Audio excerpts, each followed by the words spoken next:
Good evening, everyone. Thank you, Ron, and thank everyone for coming out tonight. You know, we've read quite a few titles last year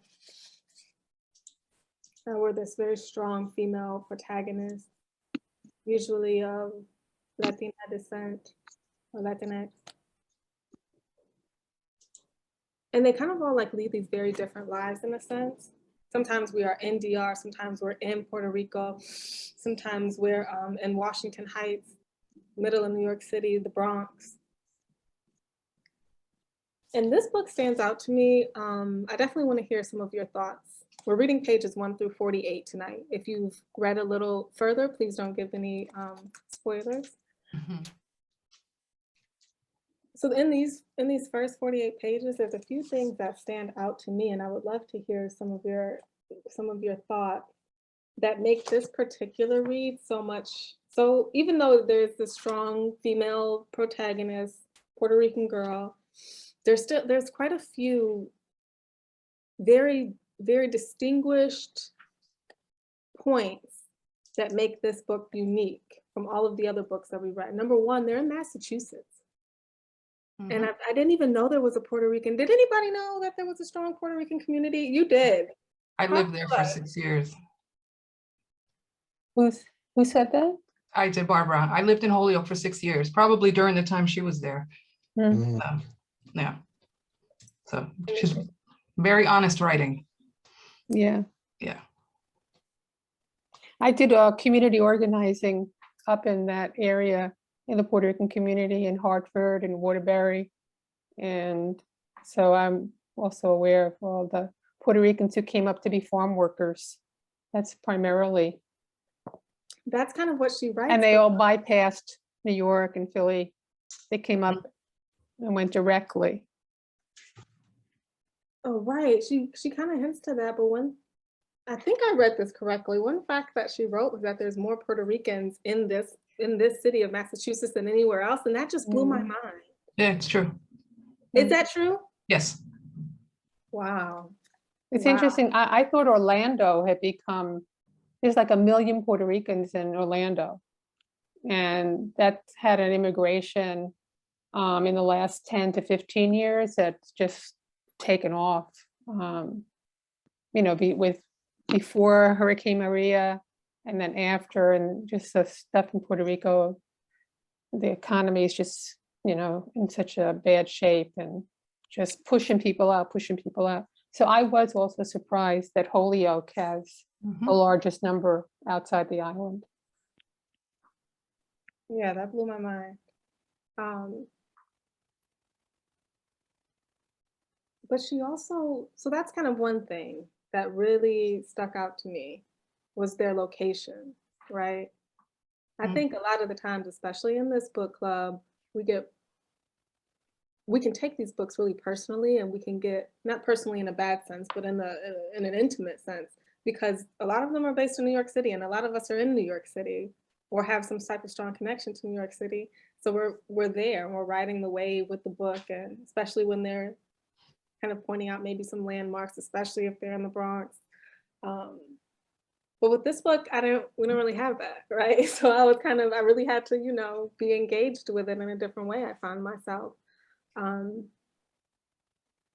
one thing that and maybe this is just me reading into all these books a little too closely, but it's still, we have a father, Carlos, who is this roaming in the wind,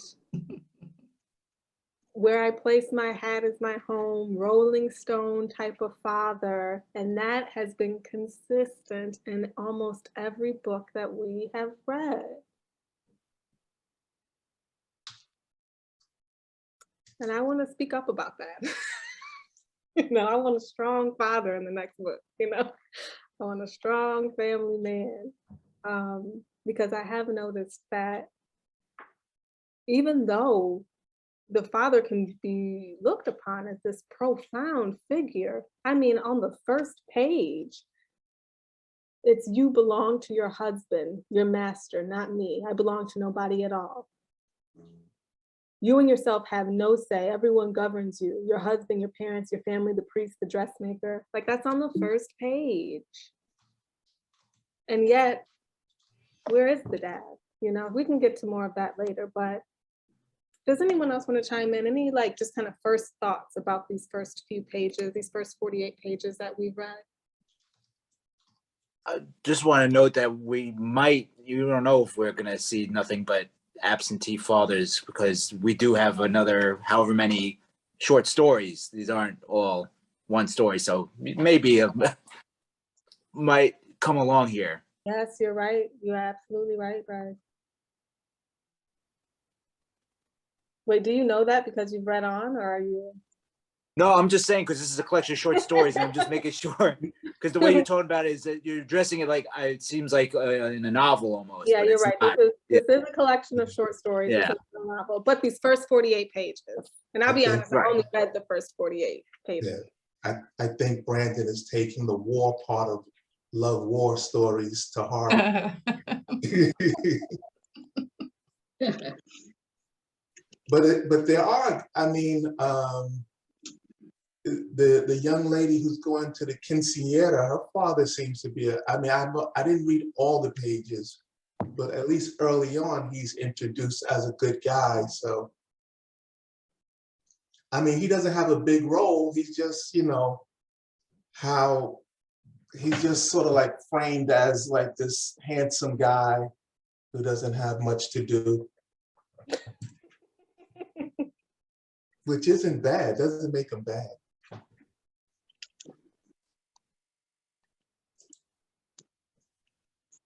No, there was one. Was someone else about to chime in? There was a passage that really spoke. It just stood out to me, and I'm looking for it now. She's talking about, and they're in Massachusetts, and she does get a little into the nuances of immigration, European immigration, Polish, Irish, in this book, which I really just love and I really appreciate and I really respect. And I think it's just, I've always been so fascinated by that part of the country and that part of European immigration in the United States, in Massachusetts specifically, or like Baltimore. But there was a passage on page 36 that really stood out to me.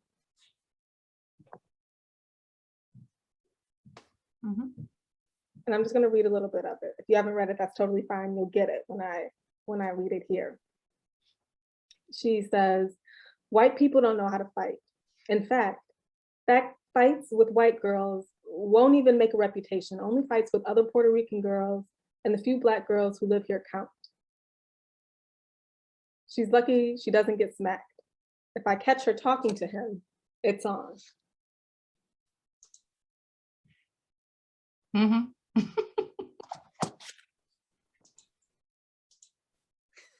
And violence is wrong, right? However, she could not be more right. I don't care what part of the world you live in. That passage is universal. Y'all know what I'm saying?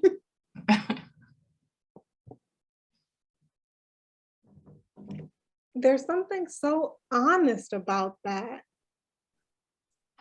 And it's not crass or blunt just for the sake of being crass and blunt. There is something so, to me, there's something so culturally important, almost like a coming of age statement about those few lines there. I did wonder why she didn't capitalize Black, but it's an editing choice. Okay. But do you guys know what I'm saying? If you grew up in a place where there's many types of people, I wonder why I just wonder why we think like that. That is a universal thought. Why do we think like that? Fights with white girls don't count. And I see a couple people smiling, and I know you agree with me. Why do we think like that? I do think that there's something interesting, you're onto something with this like fighting this like rite of passage. And like I distinctly remember like showing up to like summer camp like by Longwood, and they're like, oh, to be part of this turn group you have to fight someone. And I was like, what? Like, I'm 12, I've never fought anybody. And they're like, yeah. And they're like telling me like step by step, like how, like, oh, you gotta move your earrings, you have to do this and that. And like, I like skirted around having to actually fight, which was good. But it was seen as like, yeah, this is something that you have to do. It's just part of the way of life, the rules of engagement, I guess.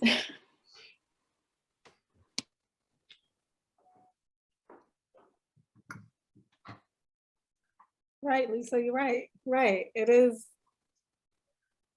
something that is so, it is odd because it's not like they're in a game, you know, they're just like going home from school. So it is odd that it was kind of just like on the page like that.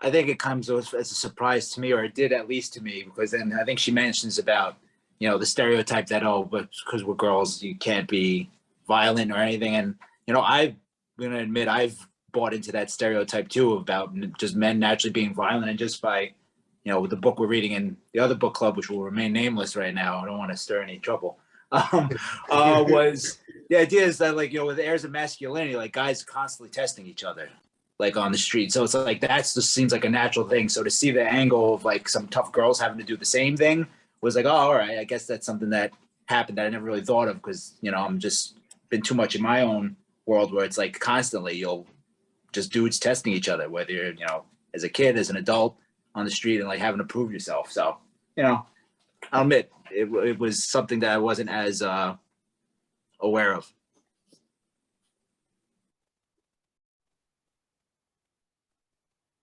And it's kind of like with that idea, everybody in this book is always fighting. Or these first 48 pages, this particular story. A lot of people are fighting. They may not be physically fighting, but like she says, she goes on 38 and she's talking about her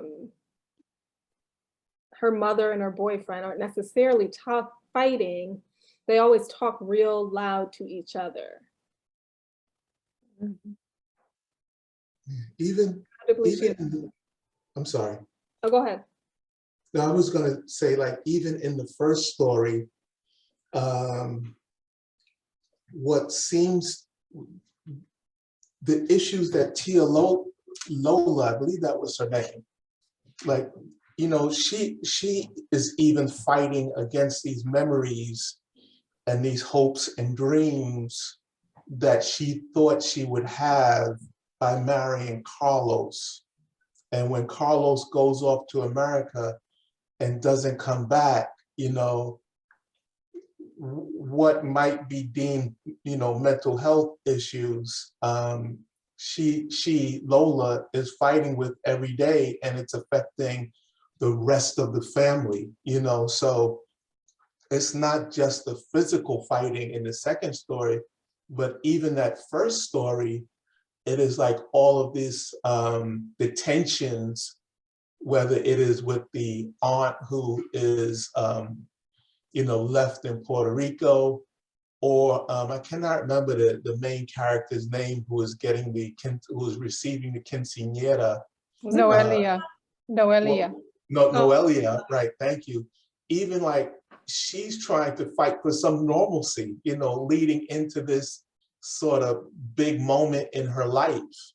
There's also that tension, and trying to like live in these sort of peaceful moments leading into that. So in these first two stories, conflict, which is usually, you know, a good device for, you know, short stories, is really prevalent.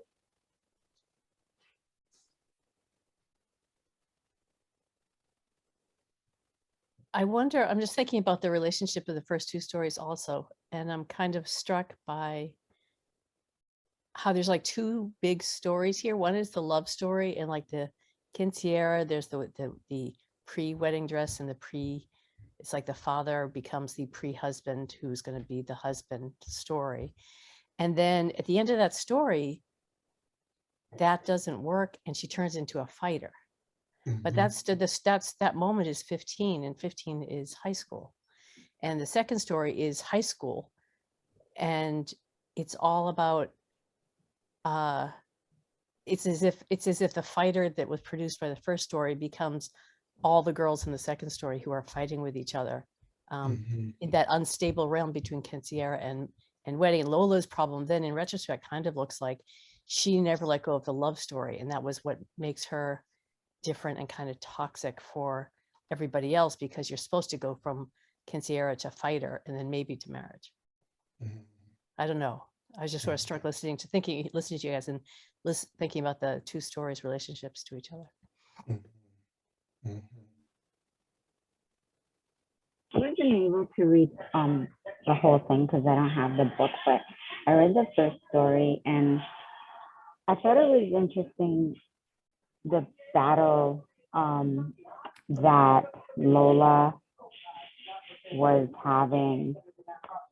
Lola, right? That was the woman that she was having with herself and her love and her emotionally, and how everybody else was like, I think someone said toxic, how that toxic environment was, everybody else was feeding off of that one toxic environment, but not really truly understanding what she was feeling as a woman. So basically, I guess what I'm trying to say is, it was out of her toxic relationship, it was empowering other women to become what they were going to become later in life. Like, for example, I forgot the girl's name, but the girl is now a fighter and she's gonna just go for it and do whatever, because based on the experience that she saw her aunt going through. So I thought that was kind of interesting.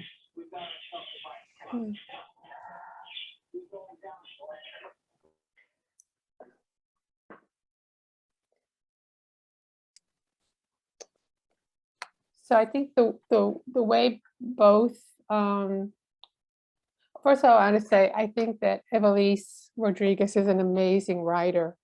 I was really struck by like her writing, like the structure of her sentences. On one point, I thought it was like she's telling the story backwards. You know, like she'll make a statement and you don't know what she's referring to. And then in the next sentence or the next paragraph, then you get, oh, that's what she's talking about. Like even the opening of the first story where, just get it in front of me a second, where she starts with, she still waits. Like that is such an amazing sentence. She still waits. It's the whole short story in 3 words. And the way she opens it in that way, it's just so moving. I was so moved by her writing, like how she constructs her sentences and how she constructs the story as it goes along. I just wanted to say that. And I think, like, I don't know what the other stories are going to be about, but for me, the first 2 stories are about degradation, about women's degradation. And they're really painful. For me, it was very painful to read these short stories. I mean, I was enthralled, moved, but it was I felt it right here, the level of the degradation. And her opening with this section from the poetry of Julio de Burgos, and which Julio, I knew about Julio de Burgos, and then I just read up on her just before, just to remember, kind of like remember. So she's was born at the beginning of the 19th century. And I only say that because what she's saying here is about women's degradation, and she's saying it in the 30s. She's writing as a poet and a writer in the 30s and the 40s. She died at the age of 39. in 1953. And she had a very painful life. She had a lot of disappointments in her life with men and relationships and 2 marriages. And so this is very impactful to me that she starts the book, or this, not the book, in some ways the book, because it's the first short story. And she's making a statement about, I think, about what this book is going to be about. We'll see how in each other story it resonates or not. But it's so, you know, you had referred to it earlier, Brandon, you know, you belong to your husband, your master, not me. I belong to nobody or all, you know, like, or everybody. You in yourself have no say. Everyone governs you, your husband, your parents, your family, the priest, the dressmaker. And then this is her. This is how she went on to live her life, was not in me. In me, only my heart governs, only my thought. Who governs in me is me. And for a woman to be saying that in Puerto Rico in the 1930s and 40s, it's so powerful and it's so out of step. And I really do believe, I mean, I see it in my family, in my mother, my aunts, you know, growing up in Puerto Rico and here in the United States, because that's Holyoke, you know, here in the Lower East Side, the level of degradation of not like of being raised to believe that you're not a woman unless you're married, unless you have a boy, you know, with young, unless you have a boyfriend. Like that, to be so ingrained in a woman's sense of herself that she's incomplete or nothing, like if she is not married. And so the pain of Tia Lola, I mean, the excruciating pain that Ivelisse is able to convey in her writing of what that 7 years of waiting and waiting and the misery and the pain of that, and if being connected to not having a husband, like that's, then the quinceañera, it's like, I knew about quinceañeras, you know, I had always known about them, but I didn't have one, my cousins didn't have one. I didn't quite get this whole thing of you're going from, that's when you become a woman. And then this is what it means to become a woman, is that you then, and even in the quinceañera, you're paired with your future partner in an arranged marriage. It's deep. To me, it's like really deep. Like this isn't like Orthodox religions, you know, Orthodox Jews or Orthodox Muslims and the arranged marriage in India. No, this is here. Like in the Puerto Rican community, I didn't realize that this notion of the quinceañera being where your father, it's almost like a wedding, like the damas y caballeros, where the young girls and the boys line up at her quinceañera, at Noelia's quinceañera. That's like the bridesmaids and the grooms, you know, it's almost like a wedding. And they talk about it like, now you're a woman. It's done in church. I didn't realize that. I always knew it as a party, but this Priest whole, was there. The priest was there. He yes, yeah, officiated the whole it's a thing. mass and it's a priest, like a wedding, you know, in the church. And now you are going to be a woman. And the first dance, I mean, it's like so, you know, wild. You're dancing with your father like at a wedding, you know, and then he hands you over to your arranged boyfriend, future husband. It's just, I think that's why she starts it with this poem. It's that deep. And I don't think any of us are that far away from it, you know, in terms of how it lives in our bodies and in our culture and our relationship to ourselves and what we struggle with in terms of not needing a validation, you know, of a partner to make us feel whole. Anyway, I know I went on, but that was very impacted. No problem at all. But you know what? I just, it's just so funny you said that, because I wasn't thinking that deeply about the quinceañera part, but I was thinking, I'm always thinking, looking for the clues for why an author would start their story with someone else's work. I'm always curious about that, with someone else's words. I'm always curious about that, and she does it here. And it didn't really hit me as to why she did it until kind of really almost the end of the second story on page 42, when Veronica is talking about, what would you do after a wedding? You would consummate the marriage, right? And she's talking about having sex with Ralphie, or it's a weird third person talking. The writing, I want to talk about that too, the style later on, because I was a bit confused about what POV we were in a lot of the times. But the author is talking about Veronica having sex with Ralphie, and she writes, she just thinks that sex isn't as great as she had heard it was. When he finishes, he rolls off, and it's over like that.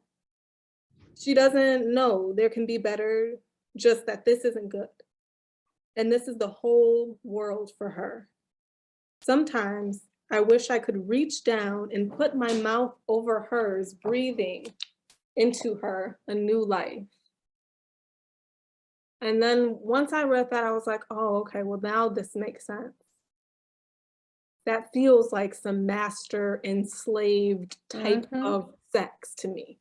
That feels like a scene of what the poem was in the very first story. I didn't really understand the point of view, and on a few places I got a bit lost, but I think that what you were saying, Miss Anise, was just so profound. Does anyone want to respond, or anyone have any other things they want to bring up? I wanted just to follow up what Anais said, was talking about with the quinceañera. One of the things that struck me, and I don't know if it's kind of humorous or sad, is like during the dance, she takes off her flat shoes and puts on heels to dance with her father.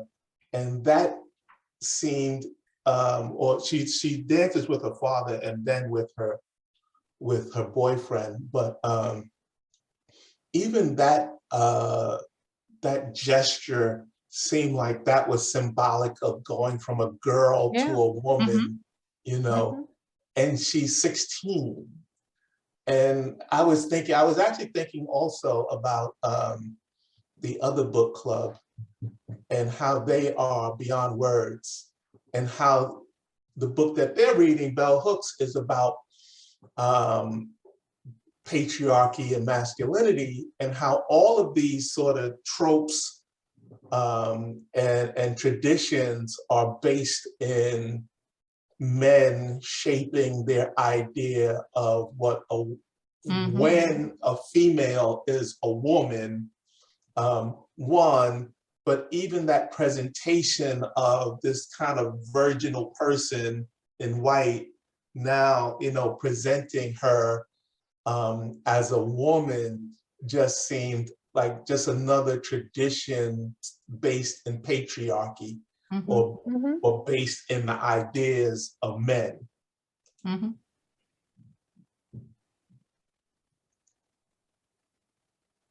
Well, Yeah, which really speaks. Oh, go ahead, Anais. No, I was just going to say, I was glad, Brandon, that you read that other section in the Holyoke, because that was the other one that was like stabbing me in the heart.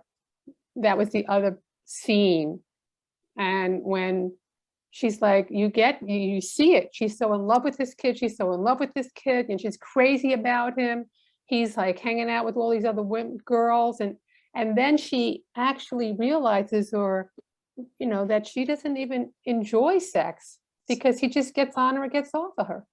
And that was, again, it was like so painful, the combination of she's still crazy about him, even though she's still crazy about him, that degradation, of not even knowing what you could have and want. I mean, she's only 15, she's very inexperienced, but it's like to not even know the kind of pleasure she could be having, and to just not really kind of push past that and say, wait a second, why do I care about this jerk? You know, it's not even fun. I'm not even enjoying sex. But no, that's not the mentality. That's not. Right. And I think she even says, like, this is the only way that I can be different from all of the girls in Holyoke is to like, by putting out, basically. And he says something that's like, he doesn't even attempt to like be suave about it. What does he say? She is caught up, right? She said, this is my whole world. She's caught up in it. He doesn't even, I think one of the only pieces of dialogue we get from that guy is he says like, oh, I wonder what your mom would think if she knew how many times I like pounded that slang word for vagina, you know? Like he's not even trying to be suave or romantic about it. Right. So it's so much. We are these first two stories so tightly wound with the emotion and the actions of pleasing men.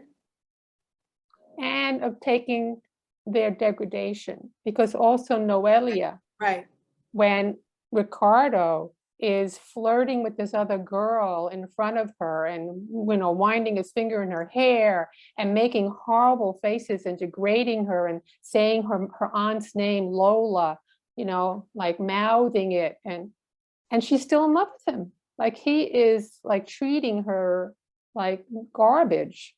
And she's still, I mean, the parallel of the two young girls in both stories, it's just different scenarios, you know, but it's the same treatment and then the same response, which is to want more of it, like to want this guy who's treating them like shit. But also to fight the woman. Was I the only one that picked up on that? Do you see, it wasn't just to like tell this guy off. It was like to fight the other girl. Mm-hmm. It's an episode of Euphoria, basically. I've never seen it, but it was giving me Jerry Springer vibes for sure.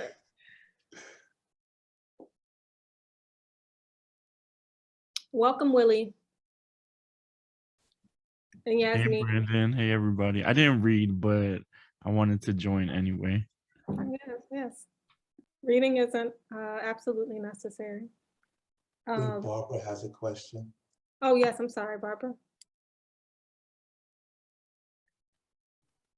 So I just wanted to say, in the other book club, we were reading this chapter about male sexual being and the idea of everyone talking about this not having fulfilling sex. In that chapter, they specifically talk about that most men and women don't have fulfilling sex, but that the notion that men come into relationships looking for sex, whereas women come into relationships looking for love. And the idea of, like I said, I didn't read that, but I was just kind of comparing what you guys were saying to what we were reading, and the idea that also this allows, I think Ms. Anais was talking about that it gives men that power over women. So I was just kind of thinking about the connection there. What are y'all reading? All About Love? No, we're reading The Will to Change. Okay. Mm-hmm. Yep. And Bell Hooks, yeah. Yeah, but you know what? There's also, and I don't know if this is in The Will to Change or if it's in All About Love, but there's also a line where Bell Hooks talks about the idea of love as not being romantic at all, as it actually the definition of love being about caring about somebody's, deeply caring and being invested in somebody's spiritual growth. Like that's how she defines love. It may be in All About Love. And and you know, in these two stories, we get that complete opposite, right? We get that the fantasy, the romance, the wanting the storybook love. It doesn't seem like man or woman really, doesn't seem like anybody's really caring about anybody's growth, right? It doesn't seem like, especially the men, but I've always looked for that. Like when stories, when it's interpersonal relationships, a man and a woman, a couple, I've always looked for, is there growth here? Ever since I read All About Love, I've always looked not necessarily for the romance. I kind of stopped looking for that, I think. And I'm like looking for the growth. Like, is there any growth in here? You know, where are these people growing? Or does one person care about the other person's growth at all? And if they do, how? And I don't know if I see that in any of these kind of romantic relationships, but there is this like show in both of the stories, especially the last one, that very last page. There may not be necessarily caring about each other's growth, but there really is this show of competition, like almost animalistic. Like when Veronica bumps into, I think her name is Gail at the party, and Maria. She bumps into Maria at the party and she asks her, is she effing her man? And then they get into like a fight. And then Ralph comes back and then she cries. So it's like, she didn't really want to fight that girl. She wanted to like show her competition, like that she wasn't going to give up. I don't know, something very interesting about that, how the girls are fighting each other. Mhm. And not the guy that's treating them like shit, you know? And Brandon, I think what's interesting is when you talk about that whole idea of growth, right? And then how's the other person growing? You know, there's kind of vulnerability, right? That person may grow without you or out of love with you, that people sometimes forget and are sometimes scared to confront too. Yeah. Yeah, There's maybe also, that's, oh, I'm sorry, Ms. Paula. so there's also, especially in the second story, I agree with Anais about, I think the writing's beautiful. And in the second story, there's a narrator. And that narrator, you were just talking about bell hooks and about love, and the narrator is the source of love. I'm on Kindle, so I don't know if the page shows up right. It's on page 41, right above a break.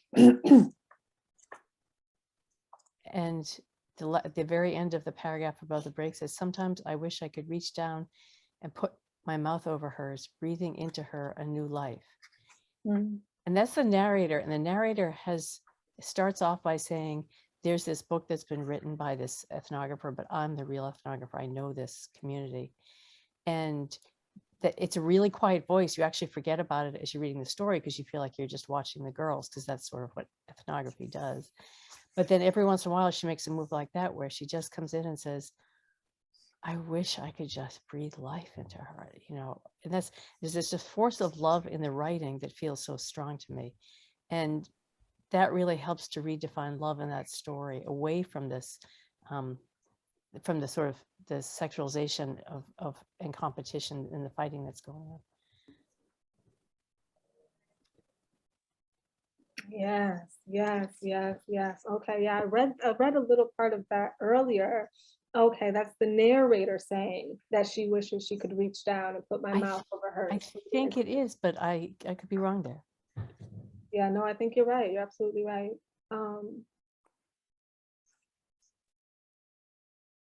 I'm usually half wrong. And I mean, now that you've said that,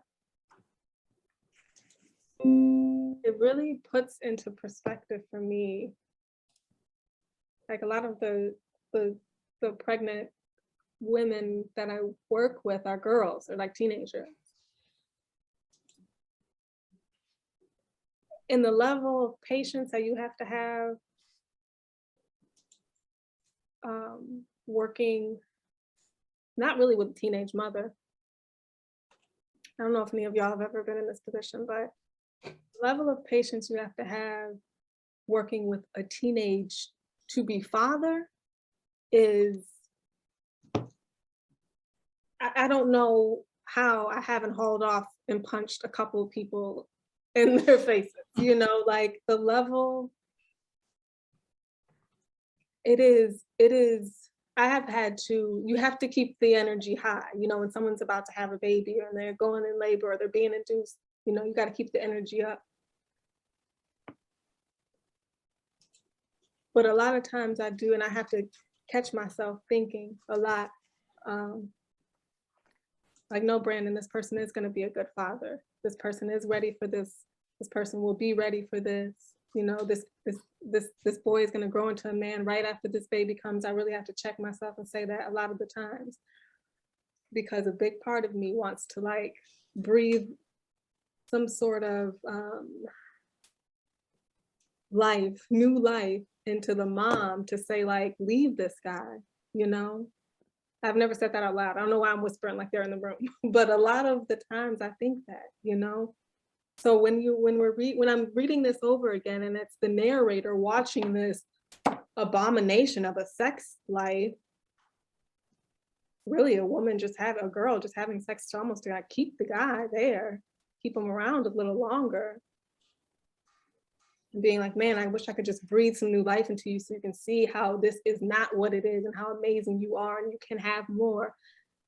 I mean, I've thought those thoughts as recently as last week, you know? But you never know.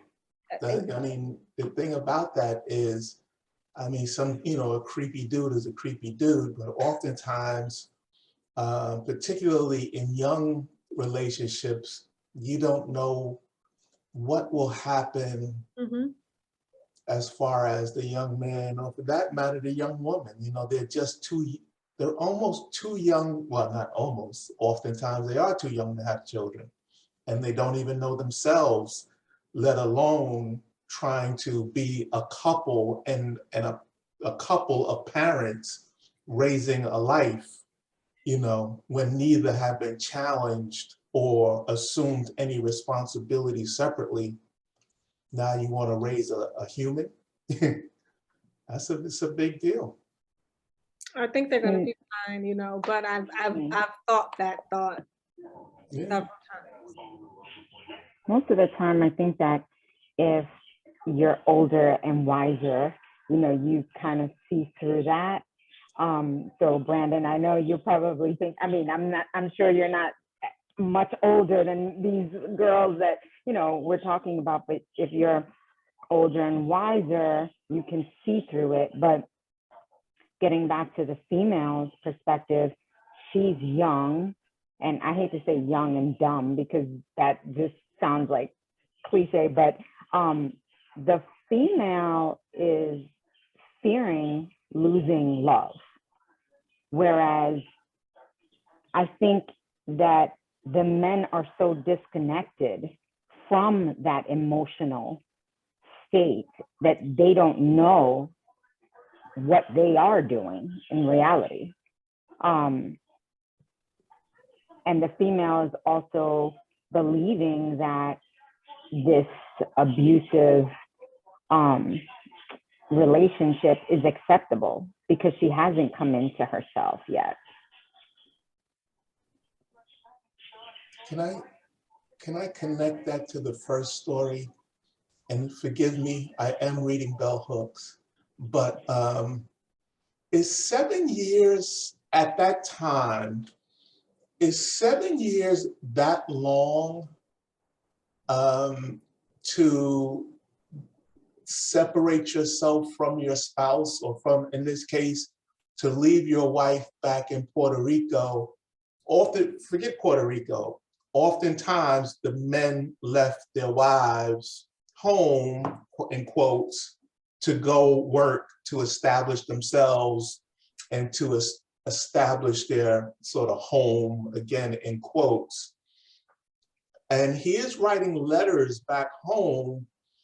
I don't know how consistently, but it felt like that act wasn't abnormal for a young couple to get married, then the man to go off and work and leave the home, leave the wife at home. I am reading bell hooks, by the way. But it didn't feel, it almost felt like the Tia Lola was actually had mental health problems that were exacerbated by the husband being away so long. Well, Yeah, so, I'm sorry, go ahead. Mel. I was just going to say, in the reading of it, I don't think it was just the amount of years, because I think you're right, that's not uncommon, people going to another country to work and leaving their family and working really hard, sending money back. But there is this element of people who also go, I don't know if he's in New York, this is supposed to be about like in the 50s, might have been in New York. And that other people from the town who had gone, and same way he had, and who had come back and reporting that he had another family, and that was the shame. And that was, and I was going to say, and that was, I thought it was very interesting that when she and the town finds out that Carlos has another family, all the other women who are also waiting for their husbands to come back turn on her. They're the very people who turn on her and start making fun of her and ridiculing her. And I thought that was, talking about women fighting women. That's a great example of how women are organized to fight each other over men. And in this case, it wasn't even like, it was like almost they were fighting her because she had failed in some sort of way to keep Carlos. It wasn't even like they were competing for the same man. It was almost like they were upset with her because she couldn't keep hers. Maybe that, or maybe she represented what maybe their husbands might be doing, and without them knowing. So let's just put her down and ridicule her and put all the, focus on her, so nobody has to look at me. And I don't really know what my husband's doing because he also hasn't come back for 7 years or 10 years or whatever. But the whole, it's classic, and it continues till today. I just want to keep saying that this is not just something in a book from the 50s or something, in Holyoke in the 70s. This is today, women being very competitive with each other, women, fighting for men. It's about, to me, it's about, as Ron said, it's about patriarchy and women's degradation, and how patriarchy organizes and a culture, creates a culture in which women are forced into this and then participate in their own degradation. I'm sorry, was someone else going to chime in?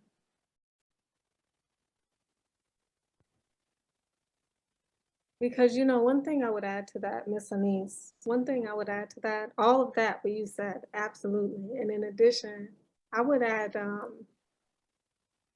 loyalty to that list of themes, not loyalty in the traditional sense, but loyalty in the sense of somehow loyalty can make you act as irrational and can bring out as much hurt as betrayal does.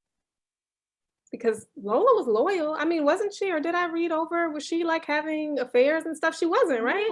No. So it's like, this is an example of maybe someone doing everything right? And still, or on paper at least, doing everything right, and still having to face these huge consequences. They may not be legal or federal type of consequences, but they're consequences and what they do and what loyalty can do to the fabric of society when it is not matched. When your loyalty is not matched by your partner, I think that it can do just as much damage as betrayal. And I think that's what part of that first story is also about. There was a quick passage in the first story that kind of threw me for a second, but I said, Ron, you're reading too much into it. On page 22, I'm looking at a Kindle now, but the line is, and I wondered what it would be like to be born a woman. Would I see changes in my face, in my body? Would I be recognized in the streets? And for a brief second, it made me question. Now, in rereading it, she must be talking about, she's a teenager and sort of thinking about what would it have been like to just be born a woman. When I first read it, I thought like maybe there was some non-binary thing going on, but I guess that's too much to read into it. Okay. All right. No, I don't think so. I don't think so. I mean, I didn't, did anyone else think that? No. That's why I'm reading bell hooks. There you go. You'll get you right.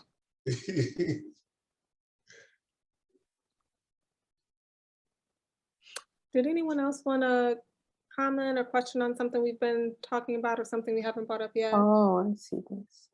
Thing about what Anais said about ridiculing her in the first story, and it's kind of like I'm going to ridicule her to take the attention off of me and my own mishaps and things that maybe my husband is doing to me and stuff. And as far as Lola is concerned, I didn't see her as a woman that was not being faithful or anything, but I guess I didn't really understand the question or the comment that Ron was making about the 7 years.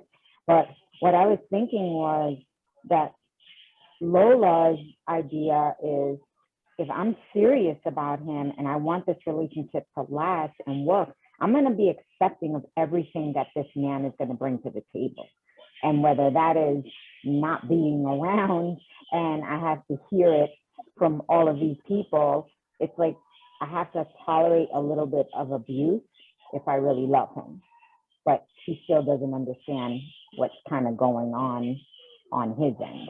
But he's hearing everything that people are saying about him or about the life that he's living in the US. I think what everyone else with her mocking her is the expectation is that she's to tolerate that abuse in silence. And the reason why Tia Lola is the embarrassment of the family, the joke of the family, because the neighborhood is mocking her, is because she is daring to be vulnerable. It's very clear. She is not hiding that she is devastated. She cries very loudly. She reads the letters from him all the time. She is not making any qualms about being fine, cool, and removed from the fact that her husband's been away for so long.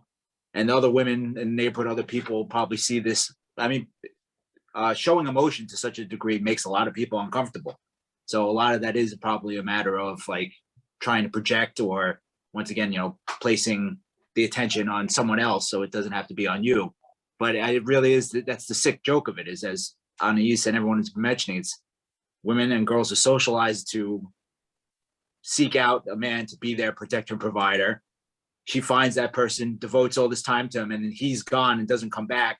She's devastated about it, and everyone's acting as if, well, why are you acting so devastated? It's like, well, you've built up the society in such a way so the girl or the woman will be reliant on the man, and now you're wondering why she is now reacting so devastated to such a set of circumstances. And I think she also met him at a quinceañera, at her quinceañera. And he wasn't supposed to be, right? He wasn't the guy. Right.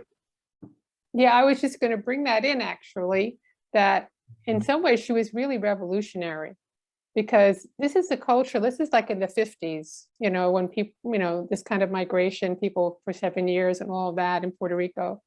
And this is, like you just said, this is her quinceañera. She has, her future husband has been picked out for her by her father. And both those, this family is a well-off family, because he has the whole thing about the father picks out somebody who is well off, who wouldn't have to migrate to New York to find work, to be able to come back. And the father disinherits her. The father has money and he disinherits her for doing something so bold at that age and in that era, where at her own quinceañera, she like winds up like falling in love with this other kid. They're 15 years old. Quinceañera means 15. That, and so, and then she just defies all the rules. She defies it all. She winds up with a kid who is poor, who doesn't have any money, and that's why the father like disinherits her. And she doesn't go with the kid that the father has picked out to be her future husband. That is revolutionary for me. So that's when we think about, like when you were saying, Ron, like you're describing like, why is she so upset? And I think she has mental illness, you know? And I'm thinking, no way, like, let's put this in, like, let's really let in what it meant for her to make that move, to take that risk. You know, her father beat her and she still got married. And her father threatened to disown her and he did. And she still got married to this kid that she was madly in love with. She went for love, not for proper and economic security and the dynasty and all of that. And then, you know, she's getting ridiculed. This is a town. This is a small neighborhood or a town. And she's getting ridiculed by all of the women who, you know, choose to do that rather than to come to her aid and support her emotionally. So that level of stress and trauma, like I could see her wailing and I could see her just, you know, just beside herself of not being able to come to terms with like her making that choice and then this blowing up in her face. You know, not only that, all of that, and I just really liked how you kind of added in the history that this was the 1950s when that first story was going on. But when I was reading it, I wasn't reading it through that lens. I was reading it through a modern day lens, and where that passage where she's talking about wailing and talking about like being abandoned and this like the pain she's feeling from being ridiculed from the town. There's also a line in there where she's talking about rereading his letters over and over again. What beautiful words he wrote. And that reminded me of a romance scam. Y'all know what a romance scam is? Like an online romance scam when someone meets someone online, like the Tinder swindler. Like catfishing. But catfishing is different because catfishing, you're not who you say you are, like physically, you're using someone else's picture. What I'm more thinking of is like a romance scam where they're showing who they are, it's really them, but they are being emotionally deceptive. They're conning people with emotions and with words. And then eventually the victim will send money or something like that. And it'll turn to find out the person really is just a scammer.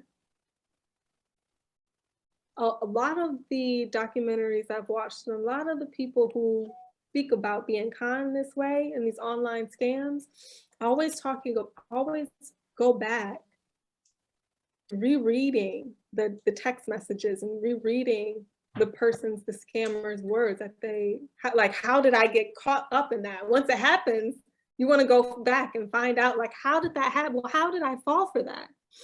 When she's talking about reading his letters, and I'm sure they were, you know, actual physical letters, it reminded me of that. You're going back and reading someone's words, like, how did I get conned? I know I'm not crazy. What was he writing? Okay, so he did write these things. All right, I'm not tripping. So I don't think it was mental illness. I think it was a romance scam. you know, of the 1950s. You know, she was kind. She was emotionally kind into, I don't know why people do that. Why, what was in it for him? You know, what was in it for Carlos? I'm not quite sure. But that's kind of what that's what it felt like to me. Does that make any sense? Brandon, that makes sense, but it's sad because I guess I thought she really did it for love. No, she did do it for love. She did do it for love, but I love the way you put the idea of that love scam. Like, that makes me really sad that one person in a relationship can truly love, and then the other person is gonna, like you said, love scam them. That makes me feel really sad that that's actually possible and people's reality. The one thing that you had mentioned that I thought that was very interesting is that she did keep rereading his letters.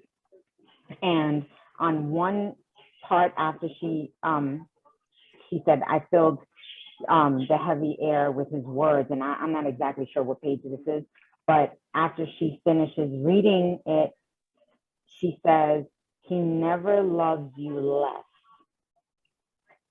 I thought that was an interesting line. And then she places the letters back with the others. I don't know what that meant. So maybe that's an offering to you guys to see. Do you guys know what that meant?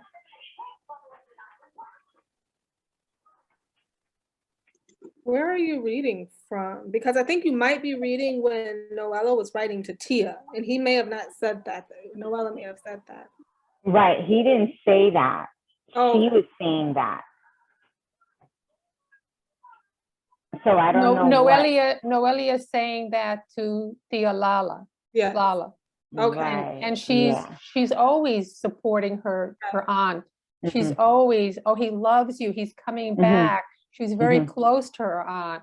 She was always trying to affirm her and make her feel better. I mean, I think that's where that line, he never loved you less. Okay. But his letters are not like when His letters she are not reads, yeah, like so intimately in love and stuff. And I don't know. I don't even want to say maybe that's because he's a man, because then that wouldn't be a nice statement. But I just feel like it was just a different type of feel to his letters. We also have to remember he married up. So he was just like a regular kid. So he marries up, and there might be, I think somebody was asking, I can't remember, but there might be some benefit to him being married so that he can then leave the country and quote unquote work. Legally, I don't know if it is easy to migrate from, I don't guess you would call it migrating, from Puerto Rico is part of the United States. Yeah, right, but you can travel freely. You don't have to be married or anything like that. Even back then, there's no okay. Yeah. So if he married up, the concept that you were saying, Ron, if he's marrying up, then why the love scam? Did he just not really love her? And then Anais just kind of shot my theory to pieces. I'm thinking, he marries up, and in getting married, he can now migrate from Puerto Rico to the United States. But Anais says, like, for Puerto Ricans, because in a lot of countries, there's a limit to how many people can migrate from that specific country. It's not like that at all. It's Puerto Rico was a territory. Now it's a commonwealth. They vote for the president.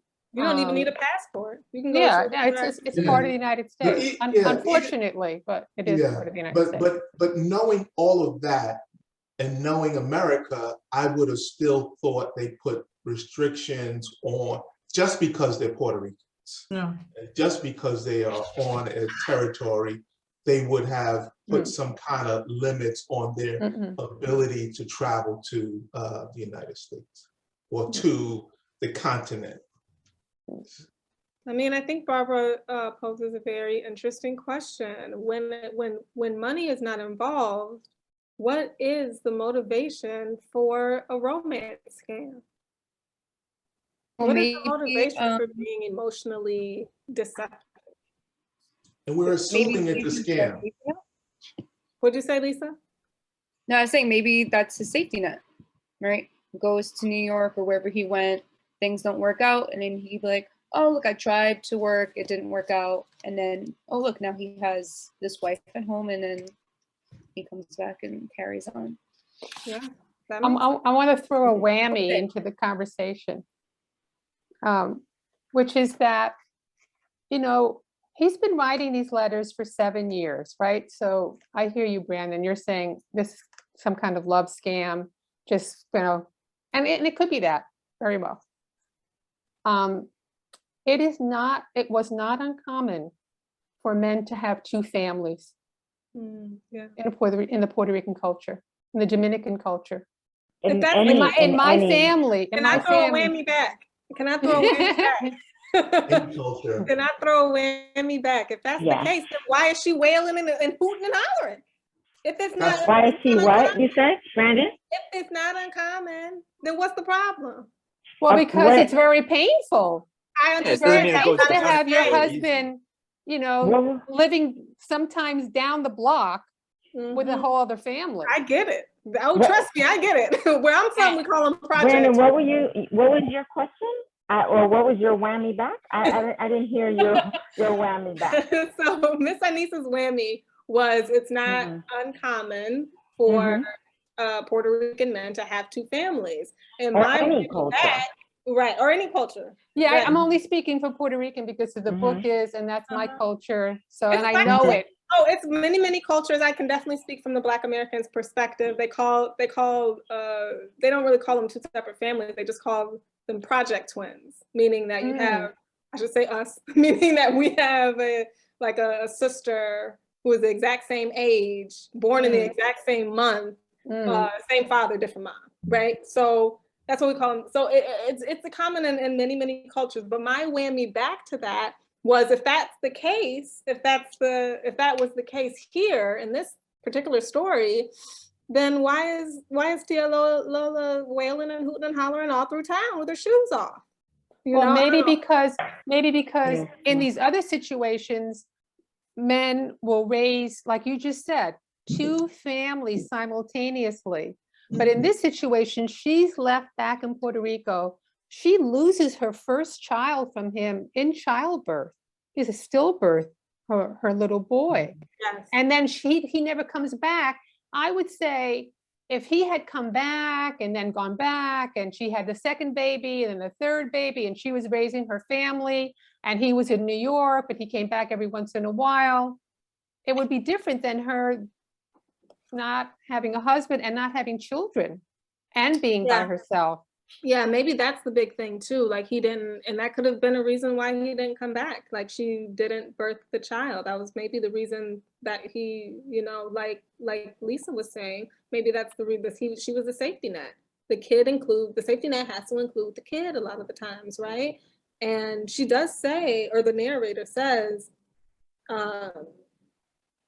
her love for Carlos, her yearning gone, now she would have no one or nothing to love. Again, implying that they didn't have any children. So once he's out, like, there's nothing there really anchoring him back. And there's nothing anchoring her. There's nothing like to sustain her emotionally, just psychically, to raising children. Your husband could be gone. Like all those other examples of migrants who go to different countries and send money back, you know, their wife there's a family back there that they're sending money to. You know, they're raising their children, they have a life, and they have a place in the community. I think that's really important, the way she's isolated and humiliated in that community. ridicule. And if she had children, you know, it would be more normalized for her, for the community, and for her psyche. Right. So we got about, thank you for that. Thank you for that.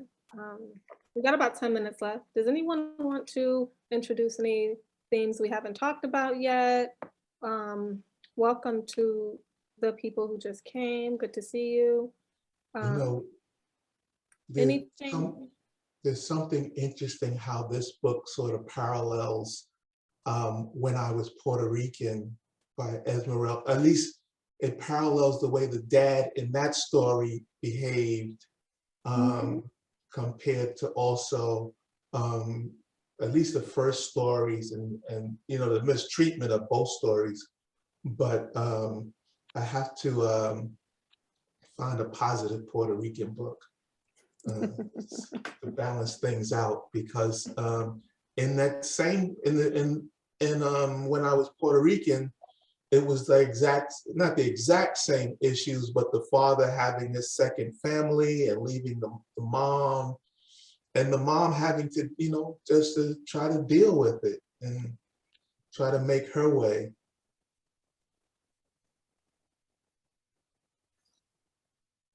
It seems that it's easier for the man to disconnect rather than the woman to disconnect. And I was wondering if that had a lot to do with something Anais said, that if you don't have a child or anything to offer the man, is he going to stick around, or is there anything solid there to come back to? I think Brandon said that, and that was very helpful. Yeah, sorry. That was very Brandon, helpful. for taking the credit away from you.